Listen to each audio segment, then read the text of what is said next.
लोगों के लिए जीना कैसा है वो छत्रपति शिवाजी से सीखिए, एंड अगर लोगों के लिए मरना कैसा है तो वो छत्रपति संभाजी महाराज से सीखिए। जो राजा 9 सालों में 120 लड़ाइयाँ लड़ा और एक युद्ध नहीं हारा, वो राजा किसी अपने की गद्दारी के कारण पकड़ा गया। जब संभाजी महाराज अपने दोस्त और मुख्य सलाहकार कवि कलश के साथ सागमेश्वर की यात्रा कर रहे थे एक गुप्त मीटिंग के लिए, और वो एक गुप्त रास्ते से जा रहे थे, तभी इस गुप्त रास्ते की जानकारी गणुजी शिर्के ने मुगल साम्राज्य के एक जनरल को दे दी और फिर संभाजी महाराज और कवि कलश पकड़े गए। फिर कुछ ऐसा हुआ जिसमें औरंगजेब ने अपनी क्रूरता की सारी हदें पार कर दी।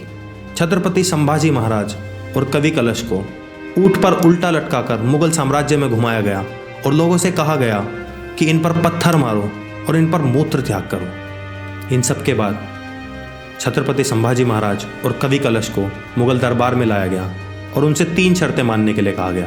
पहली शर्त, औरंगजेब को सम्राट मानो और मराठा साम्राज्य उसके नाम कर दो।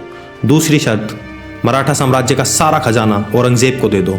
और तीसरी शर्त, अपना धर्म छोड़ो और इस्लाम को कबूल करो। पर छत्रपति संभाजी महाराज ने उन तीनों शर्तों को नकार दिया। ये टॉर्चर लगभग 40 दिन तक चला। एक एक करके छत्रपति संभाजी महाराज की उंगलियां काटी गई, उनके हाथ काटे गए, उनके पैर काटे गए और अंत में उनकी जुबान भी काट दी गई। औरंगजेब हर वो प्रयास कर रहा था जिससे छत्रपति संभाजी महाराज का मनोबल तोड़ा जा सके, पर अंत तक वो छत्रपति संभाजी महाराज का मनोबल नहीं तोड़ पाया। फिर आया वो दिन जिस दिन छत्रपति संभाजी महाराज के शरीर के टुकड़े टुकड़े कर उनकी हत्या कर दी गई।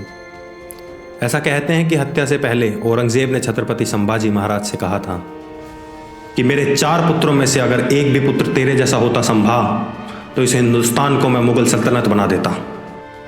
पर अंत में छत्रपति संभाजी महाराज को हिंदू रीति रिवाजों के साथ उनका अंतिम संस्कार भी नसीब नहीं हुआ।